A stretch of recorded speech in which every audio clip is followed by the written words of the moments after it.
किरात पार्कको यो सुन्दर डाँडामा हामी घुमिरहेका छौं। आजको मौसम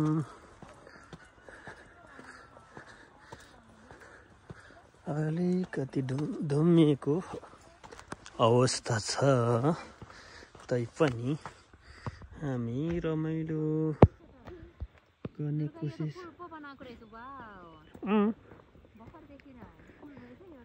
फुल दसैँमा चाहिँ अति राम्रो हुन्छ। सबै सिँचाइ गर्ने सिस्टम छ हैन, त्यही भएर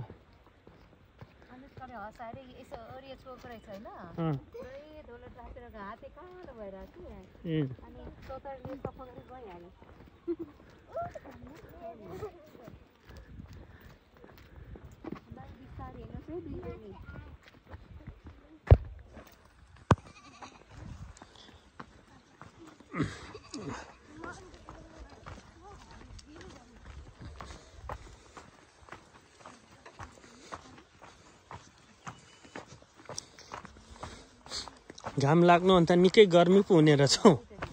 धुम्मिएकै ठिक रहेछ है। कपडा सुक्नलाई मात्र चाहिन्छ घाम।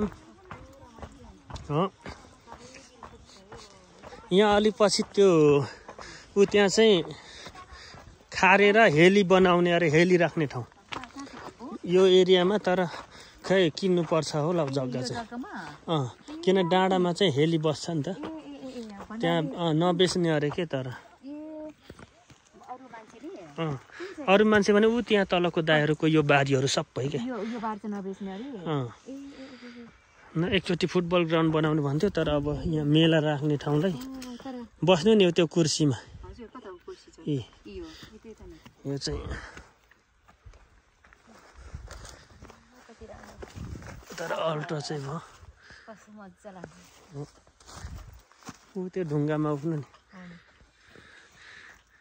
यस्तो यो कुहिरो नहुन त यस्तो राम्रो देखिन्छ हरियो है। पर्दैन उतातिर चाहिँ। अब तलको यही फलो गरौँ न यसरी। यो बाटोमा घरिघरि फर्केर हेर्नु होइन, किनभने को हिँडेको चिनिँदैन नि त। म त उता यलम्बरसँग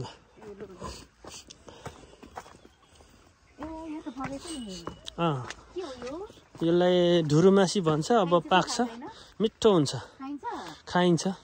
यसको चाहिँ त्यो उसको गुलियोपन साइडको भित्र हुन्छ होइन, साइडको चाहिँ ढुङ्गामा फुटाएर खाने। ओखर स्टाइलको तर लाम्चो हुन्छ। यस्तो छ।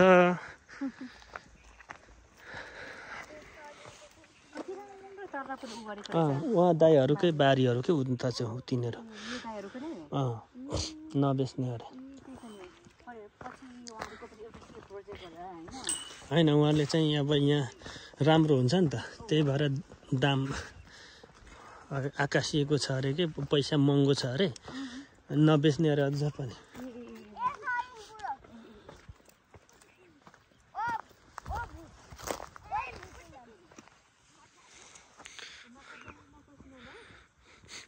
कसको बच्चा हो?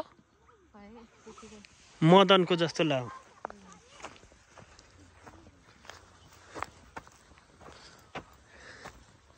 अनि हाम्रो भतिजिनीको पसल रहेछ। उहाँहरूकै हो जग्गाहरू सबै। यहाँ मात्रै अघि छोडिराख्यौँ हामीले माथि।